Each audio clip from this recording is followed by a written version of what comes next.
지나가시다가 저를 마주쳤던 분들도 있으실 것이고 오늘 저를 처음 본 분도 있으실 건데요.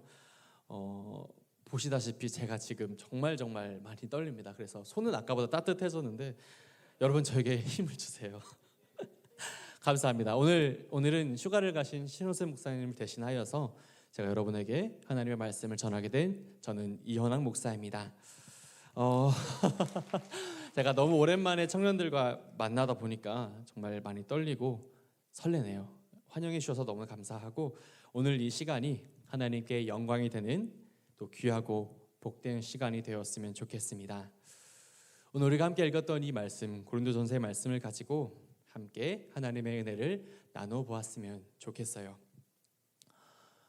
우리들은 세상을 살아가면서 참 많은 말들을 듣고 삽니다. 여러 가지 말들을 들으실 텐데 들으셨을 때 기분 좋아지는 말이 있고 또 들었을 때 기분이 나빠지는 그런 말도 있어요.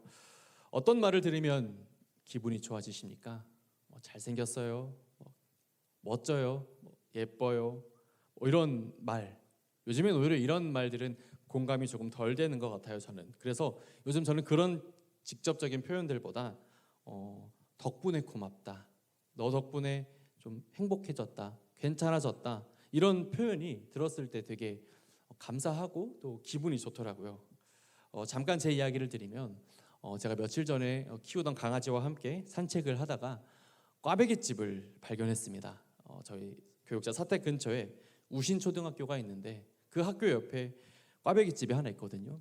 거기를 지나가는데 불현듯 제가 결혼을 했는데 아내가 며칠 전에 저에게 했던 말이 떠올랐어요. 꽈배기 맛있겠다.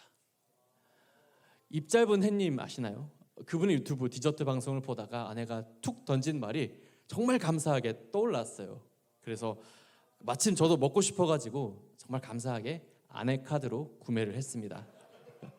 다행히 정말 감사하게 아내가 맛있게 잘 먹었어요. 그리고 나서 시간이 좀 지나서 한마디 하더라고요. 꽈배기 사와서 너무 고맙다, 이런 말을 했거든요. 그 말을 듣는데 기분이 좋더라고요. 스스로를 칭찬했죠.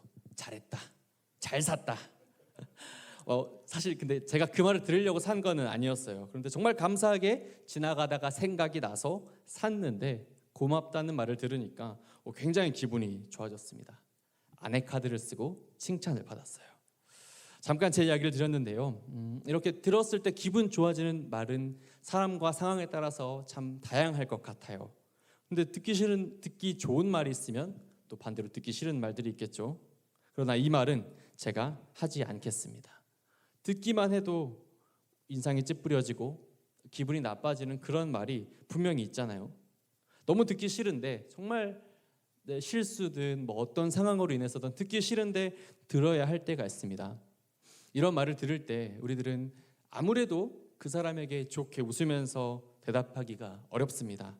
마음이 꺾이죠. 근데 요새는 꺾여도 해야 하잖아요. 중요한 건 꺾여도 하는 마음이라고 하지 않습니까? 사람들은 좋은 말 듣기를 좋아해요. 그리고 주변 사람들의 시선과 평판을 신경 쓰기도 합니다. 지혜롭기를 원하죠. 미련한 사람들을, 어리석은 사람들이 되는 것을 싫어합니다.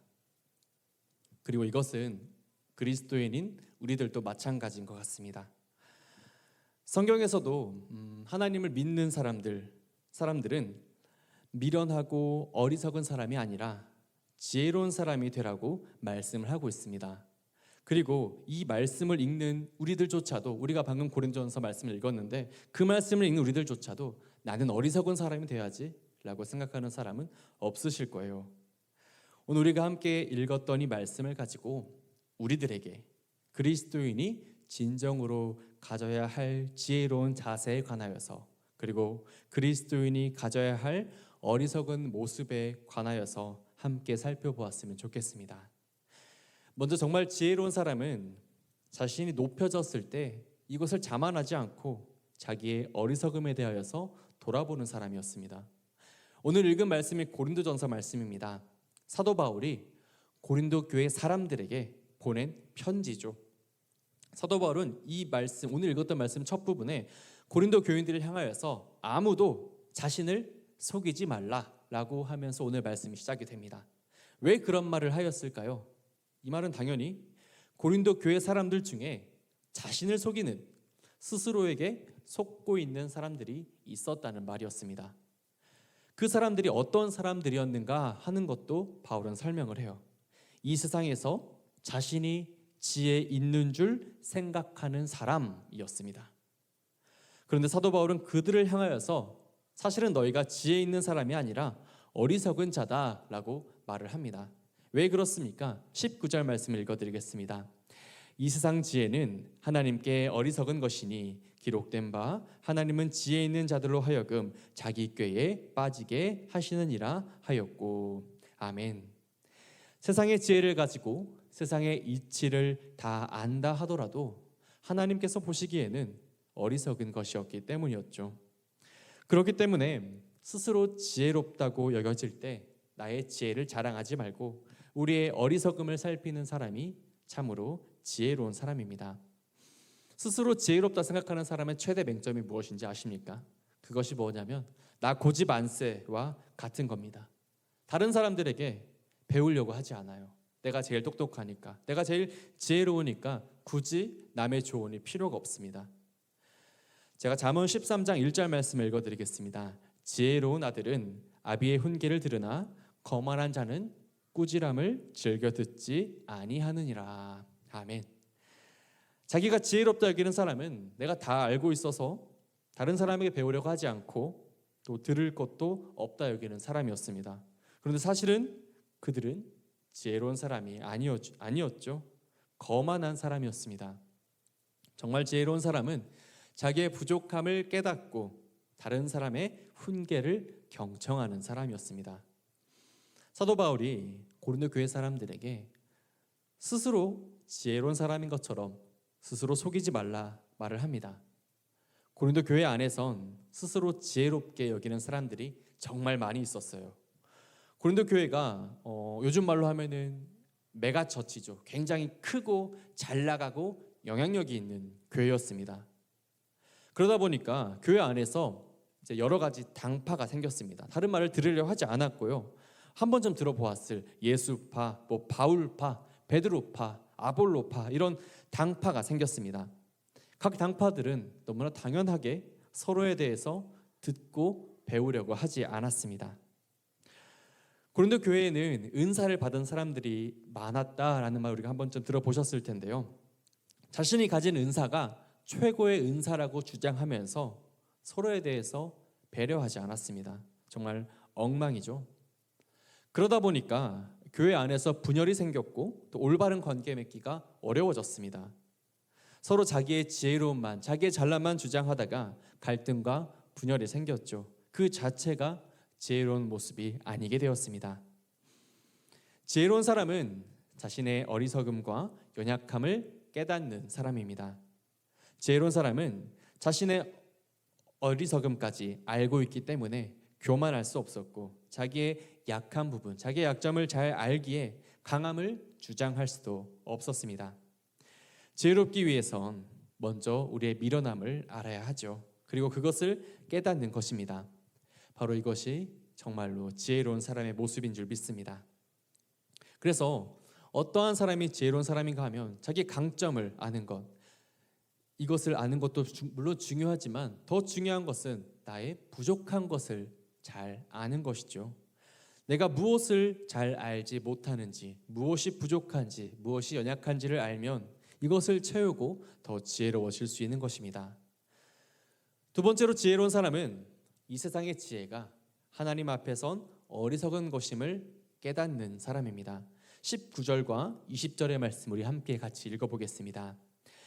이 세상 지혜는 하나님께 어리석은 것이니 기록된 바 하나님은 지혜 있는 자들로 하여금 자기 꾀에 빠지게 하시느니라 하였고 또 주께서 지혜 있는 자들의 생각을 헛것으로 아신다 하셨느니라. 아멘. 지혜라고 해서 다 같은 지혜가 아닌 것을 이 말씀을 통해서 우리는 알게 됩니다. 세상의 지혜가 있고 하나님의 지혜가 있었습니다. 사도 바울이 예수님을 믿고 깨닫게 된 것은 이 세상적인 지혜가 하나님께서 보시기에는 얼마나 어리석은 것인가 하는 것을 깨닫게 되었죠. 고린도전서 1장 25절의 말씀입니다. 하나님의 어리석음이 사람보다 지혜롭고 하나님의 약하심이 사람보다 강하니라. 아멘. 아무리 사람이 많이 알고 지혜롭고 똑똑하다 하더라도 하나님께 보시기에는 한없이 약하고 부족하고 미련하죠. 하나님은 스스로 지혜롭다 여기는 사람들에게 자신의 부족함과 연약함을 깨닫게 하시고 그들의 어리석음을 드러내시기도 하십니다. 그 방법 중에 하나가 무엇이었냐면 자기 꾀에 자기가 빠진다라는 것이었죠. 19절 말씀은 하나님은 지혜 있는 자들로 하여금 자기 꾀에 빠지게 하시느니 라고 하나님을 소개합니다. 스스로의 꾀에 빠지게 하셔서 자기가 얼마나 어리석은가 하는 것을 깨닫게 하는 것이죠. 구약 성경의 에스더서를 보시면 하만이라고 하는 사람이 나옵니다. 그는 페르시아 제국의 총리였습니다. 페르시아 제국의 왕 아하수에로를 이어서 그 나라의 서열 두 번째가 바로 이 하만이었는데요. 하만은 모든 백성들이 나를 높여주고 존귀하고 또 높이 받들여 줄 것을 기대했습니다. 실제로 지나갈 때 많은 사람들이 그에게 와서 절하고 또 아부를 하고 좋은 말을 했어요. 딱 한 사람 모르드게만 빼고 말입니다. 모르드게는 유대인이었습니다. 그리고 아하수에로의 왕 에스더의 사촌이었죠. 하만은 자신에게 절을 하지 않은 모르드게에 대한 악감정이 생겼고 그래서 모르드게를 죽일 계획을 세웁니다. 죽인 김에 모르드게뿐만이 아니라 그동안 눈에 가시였던 유대인까지 함께 죽이려고 계획을 세웠습니다. 하만은 왕에게 가서 유대인들이 나라의 위협이 된다고 거짓말을 해요. 그리고 유대인들을 하만의 뜻대로 할 수 있는 왕의 조서를 받아냅니다. 하만은 모르드게를 잡아서 죽일 높은 장대를 마당에 세웠습니다. 그것을 보면서 얼마나 뿌듯했겠습니까? 자신의 계획대로 처음부터 끝까지 착착착 되고 있으니까 얼마나 뿌듯하고 멋있어 보이겠어요.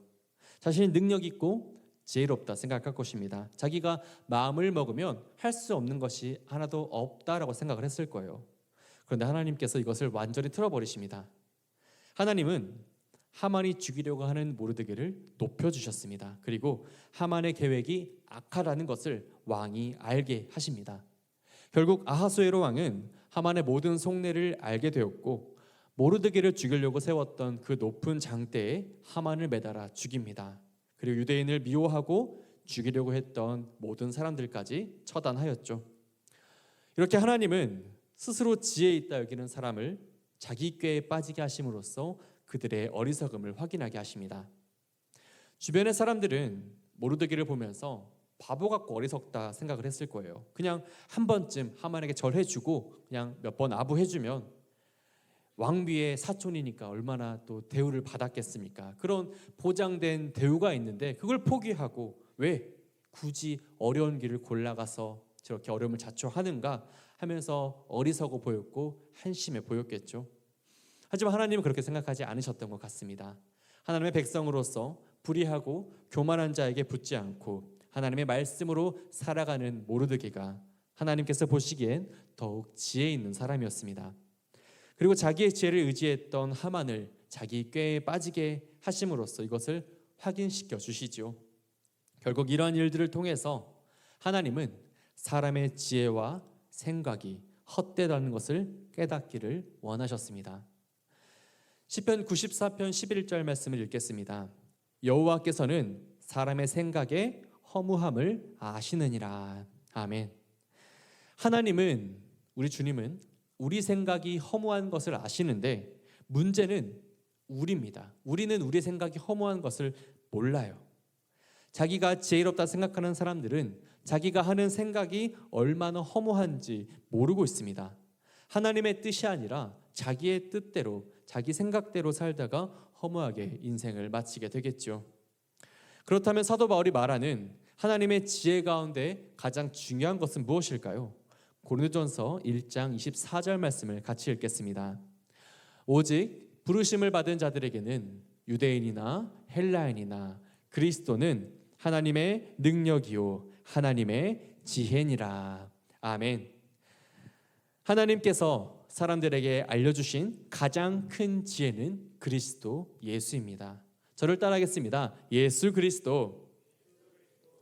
이 예수 그리스도가 사람을 구원하시고자 하는 하나님의 지혜인 것을 믿으시길 간절히 소망합니다.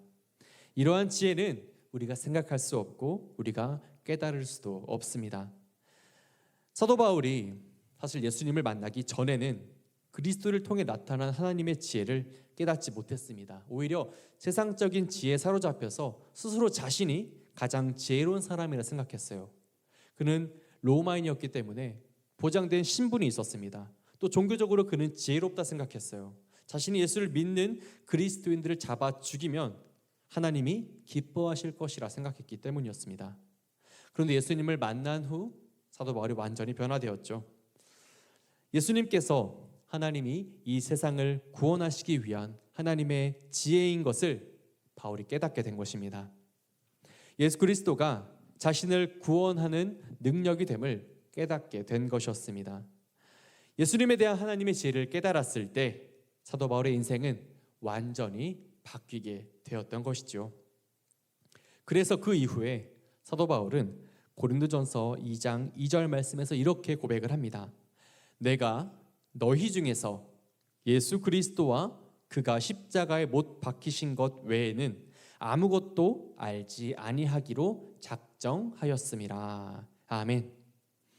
더 이상 이 세상의 지혜에 얽매여서 스스로 내가 지혜롭다 여기며 살지 않게 된 것이죠. 오히려 하나님의 지혜인 예수 그리스도를 아는 것이 가장 가치 있는 것을 바울이 알았기 때문에 그동안 의지했던 세상적인 모든 지혜와 모든 것들을 배설물처럼 여겨버리지 않습니까? 그 이후에도 사도 바울은 사람으로부터의 지혜를 구하지 않고 하나님의 지혜를 구하며 예수 그리스도를 알기에 또 예수 그리스도를 알리기에 최선을 다했습니다. 사도 바울이 예수 그리스도를 구원의 지혜이고 능력으로 믿고 깨달은 것이 있습니다. 그것은 바로 우리 모두가 예수 그리스도 안에 있는 것이고 하나님의 자녀라는 사실이었죠.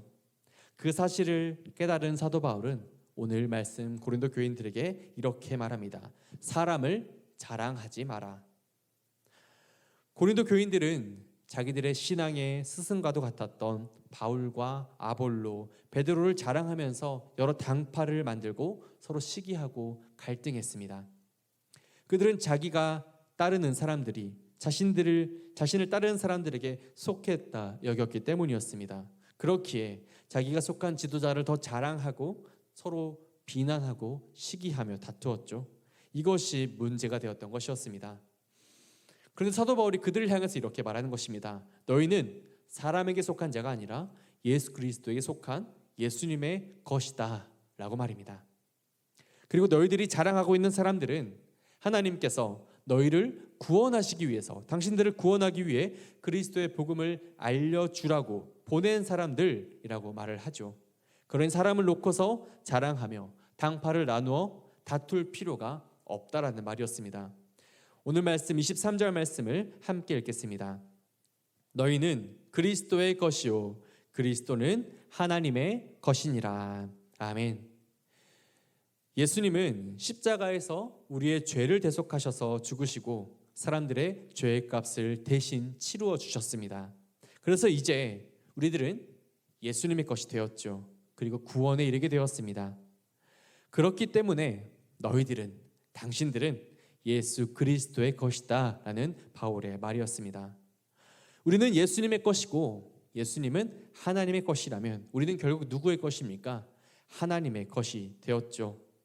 예수님은 우리를 구원하시기 위해 죽으시고 우리를 구원으로 이끌어 주셨습니다. 우리들의 신앙생활을 할 때 사람이 중심이 되어 신앙생활을 한다면 그러한 신앙은 흔들릴 수밖에 없습니다. 우리는 죄가 있고 연약하기 때문입니다. 우리의 삶이 파도처럼 요동함에 따라서 우리의 신앙도 흔들리고 넘어질 수밖에 없죠. 그렇기 때문에 우리의 자랑은, 그리스도인의 자랑은 오직 하나님의 지혜가 되어야 하고 예수 그리스도가 되어야 할 것입니다. 사도 바울은 사람을 자랑하지 말라라고 말하면서 갈라디아서 6장 14절에서 이렇게 고백을 합니다. 우리 함께 같이 화면을 보면서 읽겠습니다. 내게는 우리 주 예수 그리스도의 십자가 외에 결코 자랑할 것이 없느니라. 아멘. 이 고백이 우리의 고백이 되었으면 좋겠습니다. 예수 그리스도의 십자가 외엔 자랑할 것이 없습니다. 사도 바울은 예수님의 십자가를 자랑하고 곧 이것이 바울이 전하는 복음의 전부입니다. 하나님의 지혜는 예수님을 통해서 드러났습니다. 이 사실을 깨달은 사람은, 사도 바울과 같은 사람은 세상의 지혜를 자랑하고 높이는 것이 아니라 오직 우리가 그리스도의 소유임을 믿고 예수님을 자랑하고 예수님만 높이는 사람이죠. 이 세상에서 과학 문명이 발달하면서 사람들은 세상의 지혜, 지식이 최고의 가치를 지니고 있다 여기며 살아갑니다. 그래서 하나님의 지혜에 대해선 소홀하게 여기고 세상의 지혜만 쫓아가며 스스로 높이고 스스로 지혜롭게 여기는 사회가 되었습니다. 사도 바울의 말에 의하면 스스로 지혜롭다 여기는 자기 자신을 속이는 사회가 된 것입니다. 하나님의 말씀으로 살다 보면 세상적으로 볼 땐 어리석어 보일 때가 참 많이 있습니다. 초대교회 교인들이 주변 사람들, 주변 세상 사람들에게 얼마나 많은 비난과 비아냥을 받았습니까? 예수를 믿으면 핍박을 받고 죽임을 당하고 정말 사자에게 던져지는데 그럼에도 예수를 고백하고 비난하는 사람들을 숨어서 지하로 숨고 무덤까지 숨어 들어가서 그곳에서도 예배를 드렸지 않습니까? 세상 사람들이 보기엔 얼마나 바보 같고 얼마나 어리석어 보입니까? 하지만 하나님께서 보시기엔 그 누구보다 지혜로운 사람들이었죠. 오늘날 하나님의 말씀을 가지고 우리가 세상 가운데 살 때 세상 사람들이 우리들을 어리석게 보기도 합니다. 특히나 지금 같은 상황은 더욱더 그런 것 같아요. 어떨 때에는 정말 우리가 힘들어서 우리의 신앙과 우리의 믿음을 공격하는 사람들의 말과 그들의 생각이 일리가 있고 내가 지혜롭지 못하나? 정말 내가 어리석은가? 라고 보일 수도 있습니다. 사실은요, 하나님의 말씀대로 살기 위해 어리석다라는 이 말을 듣는 것이 하나님의 시선으로 볼 땐 가장 지혜로운 사람인 것을 믿으시기를 간절히 소망합니다. 세상의 지혜를 추구하다가 하나님의 말씀과 지혜를 소홀하게 여기지 않는 저와 여러분들이 되셨으면 좋겠습니다. 세상에 대해선 조금 어리석어도 좋아요. 대신에 하나님의 지혜에 대해서 더욱 알고자 노력하시길 소망합니다. 다른 그 무엇보다 우리가 알아야 할 하나님의 지혜는 예수 그리스도입니다. 오늘날 우리들은 세상의 지혜에 대해서는 조금 더 어리석읍시다. 그 대신에 우리를 구원하시고 우리를 그분의 자녀로 하나님의 나라로 이끄시는 하나님의 지혜와 말씀을 알기에 더욱더 힘쓰셨으면 좋겠습니다. 그래서 우리의 신앙생활을 통하여서 세상의 허망한 것들의 지배를 받는 것이 아니라 하나님의 지혜와 능력이 역사하는 믿음의 삶을 살아가시는 새벽 이슬 청년회가 되시기를 주님의 이름으로 간절히 축원드립니다.